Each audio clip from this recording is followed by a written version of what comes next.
So this is going to be another one of these randomized, idealized topics where we go out there and see what the community is saying. Because today we're going over to Nashville, talking about their goaltending situation and continued reports as to who it is that could be on the move. In particular, we're going over to an article on SportsIllustrated.com. We are then going to go over to a subreddit thread, because when it comes to the Montreal Canadiens, hey, they could get involved here. Really depends on if you think it's appropriate or not. That's kind of the entire reason why we are making this video in the first place. But let's go on to this article on SI.com, published by John Alfano from yesterday. Nashville Predators goaltender could be on the trade block. This goaltender could be looking for a new opportunity elsewhere. Take a look at how this article opens up. After trading Cody Glass to the Pittsburgh Penguins in a cap dump on Tuesday, a much bigger deal could be in the pipeline for the Nashville Predators. On a surprise edition of his 32 Thoughts podcast, Sportsnet NHL insider Elliotte Friedman believes the Preds are listening to offers for highly touted goaltending prospect Yaroslav Askarov. I don't think the Glass trade is the only bit of business that the Predators are considering right now, Friedman said. I think the other one is Yaroslav Askarov, their young goalie that they've been listening to for several weeks now. They've kind of said to teams, let us know what you think and what the market is for him, because I do think they're going to do something. I believe that one thing Askarov has indicated to both the Predators, and it's kind of been floating around league-wide, is that he doesn't want to go to the American Hockey League. He wants to play in the NHL next year. So I think there are some teams that are kind of looking at it like, if we want to acquire this guy, we better make sure we have space for him. Because there's no point in acquiring him if he's going to be unhappy or he's going to be uncertain about his future. Or should I say, uncertain. Now, we've been going over this idea, this sort of topic loosely in a few videos here and there. Yaroslav Askarov potentially wants out. Askarov doesn't feel like he's going to be able to get the playing time in Nashville. Eventually, I'd say, the goal for Yaroslav Askarov is to be a #1 goaltender at the NHL level. That is going to be the goal. We know that he is capable of doing that. He was one of the best highly touted prospects in the NHL for years now. But when the Nashville Predators re-upped UC Saros to a huge extension, it all of a sudden put Yaroslav Askarov's job security flat out there on the table and in an uncertain place. So for Askarov to have come out and said that he wants out and that he would prefer to go elsewhere where he has more of a role and opportunity, it makes sense. Like, we're not going to go out there and start hating on the guy for being in a pretty tough spot. But when it comes to the remedies, what teams could go out there and help out? This is where I wanted to turn your attention to an RHAB subreddit thread where I'm going to go out there and steal some content from Reddit again and bring it up in a YouTube video, because that's all I can do nowadays, right? Hey, at least I'm going out there and showing my sources and not bringing this up and pretending that it's me who's thinking about this stuff. Let's go out there and read a post on the RHAB sub by Dexteris. According to rumors, Yaroslav Askarov asked for a trade where he would be able to play. Interesting or not? So, basically what the title says, would it make sense to test the water for a goaltender of this talent? What would be the price with our assets that could make the trade done? Or are we just fine waiting to see if one of our goaltenders pans out instead?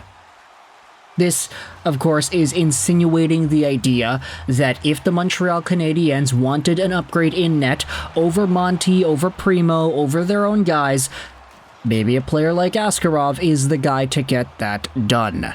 And it's an interesting thought process, right? I mean, Askarov is supposed to be the best goaltending prospect in hockey. Maybe him and Jesper Wallstedt, they're 1-2 or 1-1 even. So if Montreal wanted to get a significant boost in that respect, maybe Askarov is the guy to go out there and get this done, right?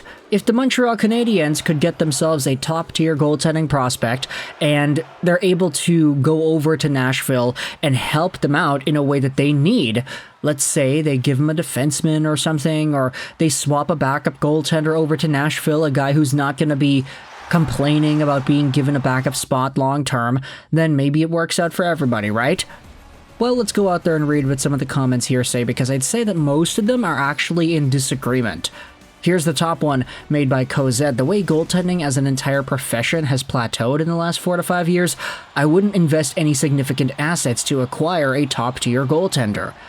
While I agree with you, Vasilevsky and Bobrovsky won 3 of the last 5 cups. I agree that a team well-built does not necessarily need elite goaltending. It sure helps, though. We made the Stanley Cup Finals because of one. Bobrovsky was also regarded as the worst contract in the league basically until they came back against Boston. Hell, he wasn't even their starter going into the playoffs last year. And so, I get what they're saying here. It's essentially describing how goaltending has become so wishy-washy over the years, and no longer is it guaranteed that a Stanley Cup winning team is going to have a quote-unquote Stanley Cup caliber goaltender. I mean, say what you want about the performances out of some of these guys, they have been good, of course. I mean, they won Stanley Cups for a reason, but Stuart Skinner was a goal or 2 goals away from winning a Stanley Cup. Sergei Bobrovsky, tough spot last year, now Stanley Cup champion and voted by Russians as the best Russian hockey player on the planet right now, above Nikita Kucherov. Then last year, you had Adin Hill go out there. It was a split thing between him and Logan Thompson. And then prior years, the Colorado Avalanche won a cup with a goaltender that I can't even think of right now. Was it Darcy Kemper? So point is here that goaltending isn't really ever guaranteed to being in your favor or not being in your favor. But the opposing argument to that is put out right here by Suzuki Swift 17. This is what we call anecdotal evidence. You don't wing it at goalie just because some teams that are absolute best case scenario as far as the rebuild goes won cups. I'm sure there's more to come and we'll see what the team looks like in 3 years, but as it stands, we aren't the 2022 Avs or the 2023 Golden Knights. Even if you take those very cherry-picked cup winners, how many teams that made the playoffs that same year would have performed better with better goaltending? Colorado won 1 cup despite having good but non-name brand goaltending, but is it fair to say that goaltending might have cost them a cup in the years before that? Do you think Sergei Bobrovsky was important to Florida's 7 series wins in the last 2 years? Habs fans are saying if we could put the team that we project to have in a few years in front of Carey Price, we would have won multiple cups. Habs fans are also saying that we shouldn't get goaltenders. For every Colorado, there is a Carolina. With a better goaltender, Carolina could have had a cup by now. Exactly. Thank you. Now, when it comes to my thoughts on the matter, I think it would be really interesting for the Canadiens to explore some sort of an Askarov trade, give him that solace and that role long term. I don't want to say I'm not confident in Primo or Montembeault, but we're kind of getting to that point where longer term, I think you're going to have to default to one of these dudes. It's just not really an enthusiastic, yeah, that's going to be the guy, and he's going to be a top 5 goaltender in the NHL. I think for many goaltending prospects, you sort of have a level of expectation that sees them amongst the top of the league. Jesper Wallstedt, Askarov, Spencer Knight at a point was at that echelon, but for any of the Canadiens guys, I think longer term, it's okay, we'll just wait and see. We'll see what happens kind of vibes from this. So if they were to go out there and get a player like Askarov, who apparently was offered to Montreal in the past in the David Reinbacher 5th overall pick debacle of 2023, if the Canadiens could re-explore these discussions and open up the door to getting this guy, I'd actually be pretty on board with it, because as the the Reddit posts go out there and talk about, just because you have yourselves a goaltender that is okay winning Stanley Cups year in, year out, it doesn't guarantee that having a goaltender that is okay is going to be the formula to winning Stanley Cups year in and year out from here on out. You still need to be able to boost your goaltending position, and getting a guy like this who is going to be on the market for an extended amount of time will help. So, Montreal Canadiens fans, let me know your thoughts in the comment section below. How do you feel about this idea of going after Yaroslav Askarov of the Nashville Predators? Is this something that you think would be worth your time? Is this the right way to go about things? Let me know your thoughts in the comment section below. I hope you enjoyed this video. And bye.